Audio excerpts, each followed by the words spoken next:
Always trust. We ask the questions. What is needed in the world?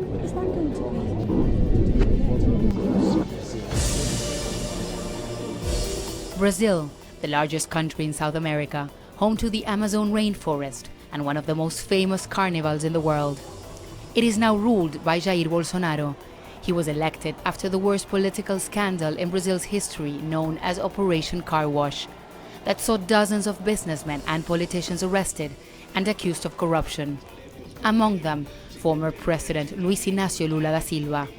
E me coloco diante de toda a nação, neste dia, como um dia que o povo começou a se libertar do socialismo, se libertar da inversão de valores, do gigantismo estatal e do politicamente correto.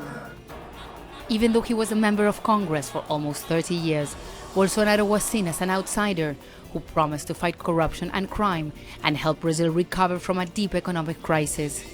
Now, his challenge is to do that without angering crucial allies like China and the Arab world, with his new foreign policy agenda that's taking his country closer to Israel and the United States. Bolsonaro, who is still recovering from a knife attack last year, is hoping to pass crime and pension reforms, but many question his lack of policies to fight inequality and protect minorities. I'm Teresa Bo in Brasilia. We've come to the Brazilian capital to talk to the man who sees himself as the sword and the shield of President Jair Bolsonaro. The Vice President of Brazil, Hamilton Mourão, talks to Al Jazeera. So, as a first question, there's a political crisis in Venezuela right now. We know that you've been a military attaché in the country. Do you believe the armed forces will remain loyal to Nicolás Maduro?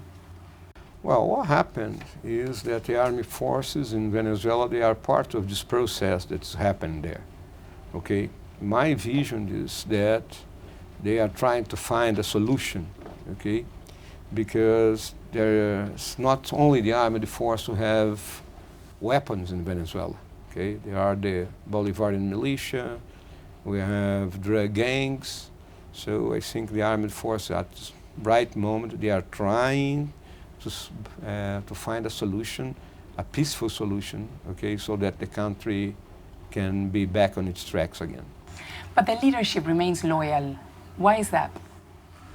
Well, I don't have enough information to tell you why, okay? I just can understand that they are loyal because they think that Mr. Maduro is still the man in power. How do you see, do you believe that there should be a change in government in Venezuela? Well, the Bolivarianism, okay, that was born with the later president Hugo Chavez, well, proved to be not good for the country, okay? Destroyed the oil industry, destroyed their internal production, okay? They put people against people, and so today the Venezuelan economy is totally shattered, their social tissue also is shattered, so of course they need a change of government. Right now the situation is building up, there's lots of tension. Would you agree, or how do you feel about the possibility of United States intervention? Well, Brazil has a long tradition that we don't intervene in internal affairs of other countries because we don't like also that our internal affairs be subject to intervention of some other people. Okay, so I think that the United States will stay in a pushing position like he is today, okay, making political and economic sanctions and waiting for the Venezuelans to resolve their problem. But right now the US is having an active role in what's happening in Venezuela. Do you agree with that? Well, they are making the pressure that I think that they can do, okay? They are pressuring the political side, like I said, recognizing Mr. Guaido as a president, okay, making the economic pressure, freezing the assets that the Venezuelans have in the US, and also is trying by this pressure of the humanitarian aid, okay, to search for a break point in this stalemate that the Venezuelans are living. Right now, the tension is caused mostly by getting aid into the country. How do you see the next few days unfolding? I mean, would you agree for Brazilian soldiers to take that aid into Venezuela? No, of course not. We're not going to trespass the border. Okay, what we can do, we can put supplies on our border, and if the Venezuelans want, they can come and get it. But I don't think this will work, okay? Because, you see, from Roraima until the Orinoco River, it's almost 1,000 kilometers. And all this is an empty space in Venezuela, so there is not enough population there to come to Brazil and to reach for supplies, okay? I think that the main points for these humanitarian aids would be the ports and also the border with Colombia. The government just announced that they were shutting down the border with Brazil. Why do you think they're doing this right now? I think they want to stop Venezuelan people that are coming to Brazil, and also if, for instance, if they think that we are going to put supplies in their size of border, they are going to stop this to happen. But they can be real cool, because this is not going to happen. So the aid is only going to stay on the Brazilian side of the border for those who want to cross? Of course, if you pass the border, it's an act of aggression. We are not going to do this. Vamos retirar o viés ideológico de nossas relações internacionais. Vamos em busca de novo tempo para o Brasil e para os brasileiros. There's been several changes in Brazil's foreign policies since the president and yourself took office. One of them is also in the relationship with the United States, and at some point there were talks about the possibility of a military base here in the country. Is that still an option? No, this is not an option. Okay, we never thought about this. Okay, what Mr. Bolsonaro said is that our base in Alcântara can be used or rented for the Americans, but not an American base. And this is a deal that has to pass by Congress. Okay, so it's nonsense, this.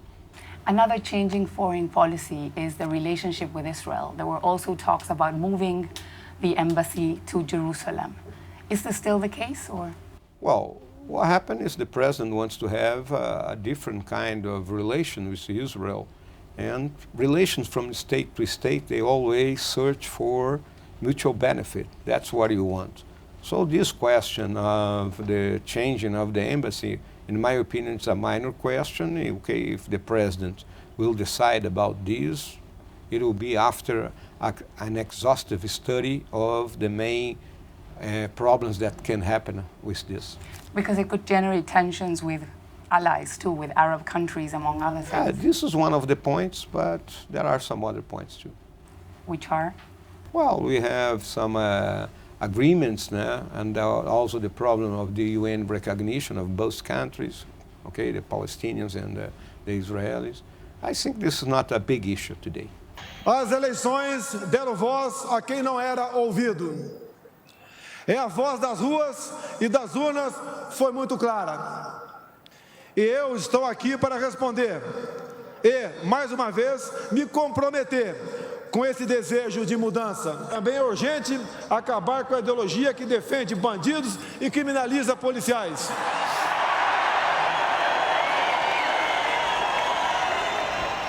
Que levou o Brasil a viver o aumento dos índices de violência e do poder do crime organizado, que tira vidas de inocentes, destrói famílias e leva insegurança a todos os lugares. Nossa preocupação será com a segurança das pessoas de bem e a garantia do direito de propriedade e da legítima defesa. One of the reasons why you were elected was because the Brazilian people were tired of corruption. We were talking to many people in Brazil, and they said that things needed to change. But yet, one member of the cabinet was recently fired because of corruption. What do you think should be the response by the government to those who are engaged in corrupt acts, for example? Well, I think that the member of the government that was fired was not for corruption exclusively. The problem was a question of confidence in the relationship that he had with our president. But our government, like you said, was elected to fight incompetence, bad administration, and corruption. Okay, we are not going to deal and pass our hands in the heads of people that commit this kind of crime. And as you see now, Mr. Moro sent a very heavy package dealing exactly with this kind of crime.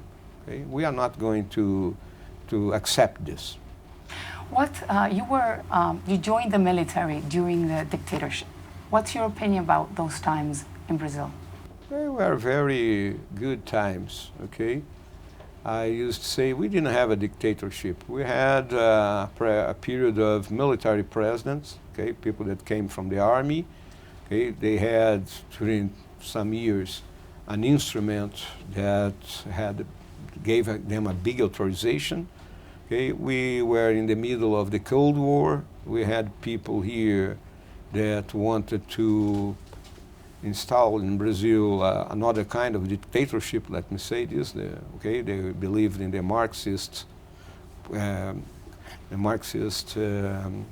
government. Okay, so during that period, okay, in the fight that happened, in both sides, some 500 people died in a country of 90 million. So it was a very soft problem. When you see today that 60,000 people are murdered in Brazil. But people were tortured, they were killed, they couldn't vote for president. Well, that was the moment. They could vote for their representatives in Congress. For instance, in the 1974 elections, the opposition won almost every place in the Congress. Okay, then in early 80s, when we had the elections for governors, almost every state was ruled for opposition government. So I think it's history will analyze this in some more 20, 30 years when most actors will be gone. When the president and yourself were elected, some sectors in Brazil were afraid and they were saying the military is coming back. And today there are 8 members of your cabinet that are former members of the military. Do you think that they're a threat to democracy? Of course not. Our democracy is a very strong one. Our democracy survived the PT governments because they want to stay forever in power. Okay, our democracy has the balance of powers very, very straight. Okay, the executive does his job, the legislative does his job, the judiciary system does this job. And the president chose some military people for his cabinet. This is normal. And these guys are here working as civilians, not our military. The armed force, they are doing only their job, nothing more than that.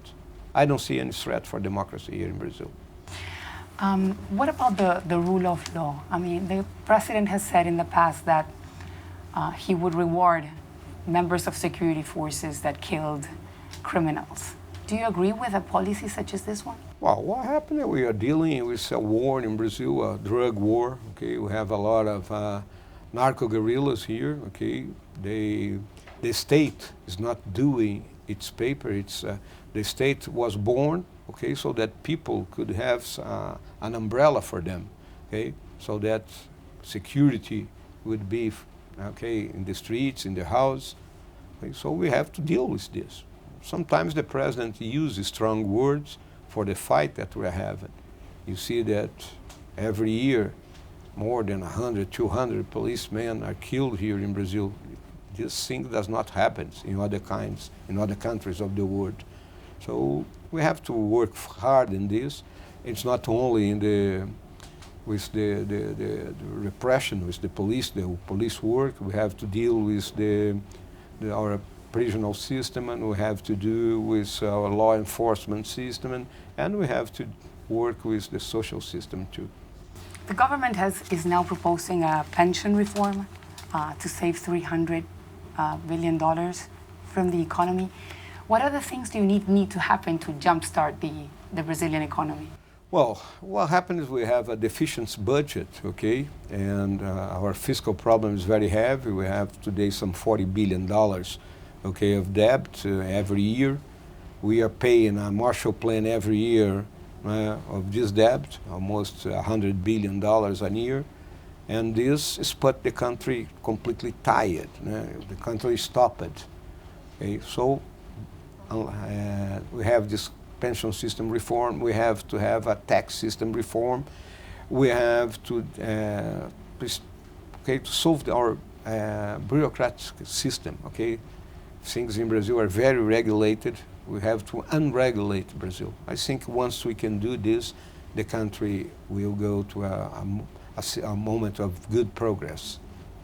Many reforms ahead: crime, corruption, pension. Do you think you'll be able to pass it through Congress? Well, we have to deal with this, okay? It's not easy, but if it was easy, it was not for us, okay? I can tell you this. So we have to convince the Congress, we have to talk with every Congress member. We have also to convince the population of the necessity of these reforms. And this is democracy. Democracy works this way. Okay? If it was a dictatorship, we should say, okay, it's this and all. No, we have to talk with everybody. We understand this. There are, as you said before, many reforms to be made, but still no real legislation to address the problems that affect minorities, black people, women, indigenous communities. Do you believe that they need special legislation, or for the government to start thinking of legislation that will protect them in some way? Well, they are protected because our constitution is a very huge one, okay? And our constitution, okay, they protects everybody here. Okay? This kind of problem of human rights and the minorities, okay? I don't feel they are unprotected here in Brazil, okay? And the government, okay, looks has a very good look for this, okay? And nobody is going to be produced here in Brazil. So what do you think of for example, we've been talking to some people from the gay community. One of them is a lawmaker that says that he had to leave the country because of death threats. And many gay people said that they were leaving the country because they were afraid about many of the comments the president made. What would you tell them? Well, first of all, they had to prove, okay, that they were affected by this kind of pressures. Second, I don't see, I walk in the streets, I don't see anybody, okay, fighting the gay people, okay? They had their lives. I think here in Brazil we have the biggest gay parades of the world. And the biggest death and killings of members of LGBT. Oh, also because we have a lot of them too, okay? Our population is more than 200 million. We have a lot of gay people here in Brazil, okay? And they are not killed because they are gays. They are killed because of crimes that happens with all other kind of people. Once 60,000 people were killed here in Brazil, some of them are from the gay community. I don't see a gay persecution here in Brazil. So you don't think that lawmaker Jean Willis left and that the death threats he received were real? Well, I think Mr. Jean Willis should have stayed here in Brazil and represent the people that voted him, and he should be in Congress doing his work. What do you think? I mean, poverty is a big issue. Inequality is a big issue in Brazil. What is this government going to do in order to resolve it? Well, to resolve poverty here in Brazil, we are going to need a lot of time, okay? But we have to improve our investments in education and health, okay?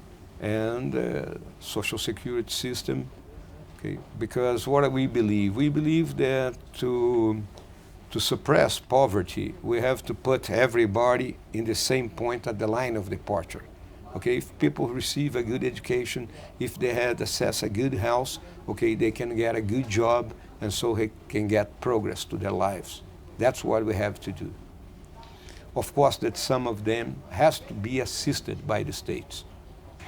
So you don't think that there needs to be special programs in order to fight inequality? I mean, it's just government assistance, but no, inequality is a serious problem, and it's a major issue in many of the states, especially in northeast of the country. What happened in inequality is just what I'm saying to you. If people don't have access to education, and they don't have access to health, they are going to stay in the lower side of the social, okay, the social pyramid. Okay, so we have to give them education. We have to give them health. Once they get access to this, okay, they can get a good job. Okay, they can progress, because if they don't have this, they will stay in the lower part of our society. Is this one of the laws that are you going to plan on, or one of the programs that you're planning to present to Congress at some point? This is not a problem of laws. Laws we have enough laws. What we need to do is to enforce that this happens, because you see, money flows to every part in the world, in Brazil, okay, so that they have schools, they have teachers, they have hospitals, okay, but what happens with this money? The corruption took it. So what do we have to do? Is stop corruption, and the money has to reach where it has to reach. During the campaign, there were talks that the government was planning to open up the Amazons and some areas for agribusiness. Is this still the case? Do you agree with something like that? No, our government and during the campaign, we never talked about this. What happened, we have enough land that is able to the agriculture business, okay? We can be the barn of the world, like I used to say. We can feed the world with the land that we are already dealing. And the Amazon rainforest is going to be preserved. I've been there a lot of time, and she's there, and she's going to be there for centuries. What about indigenous communities there? Many say that they're under threat. Yeah, they have their lands. What we want, that they have jobs, okay, that they can produce to feed themselves, okay, and to have access to all what they need. They can't be preserved like animals in a zoo, okay? They have to have jobs. There are reports almost constantly about members of indigenous communities that are being killed by different type of paramilitary groups, among others. I mean, you know that this is happening. No, right? This doesn't happen in Brazil. Okay? This doesn't happen? No, this doesn't happen here in Brazil. You can have some problems in the area of Pará, where we had the point where the agriculture border reached the forest, okay? And we have a lot of, let me see, some fights between people who are trying to get to land that was not theirs, okay? People that were trying to explore woods in the rainforest, okay? But the police and the judiciary system is dealing with this. But the other states, everything is okay. During the campaign, the president asked you not to talk to the press, but you're still talking. Why is that? No, the president didn't ask me not to talk with the press. The president just told me to be careful. And are you being careful? Of course. One last question. In Brazil, most vice presidents have a decorative role, but you're certainly not. You have very strong opinions about many, many things. Would you like to be president of the country? No. You don't want to be president? No, I'm very good as vice president. Okay, that's the point. That's what I was chosen by Mr. Bolsonaro. I'm okay with my position. What is the most important role you play as vice president during this administration? To be the shield and the sword of my president. Hamilton Mourão, Vice President of Brazil, thanks for talking to Al Jazeera. Nice to meet you, Teresa.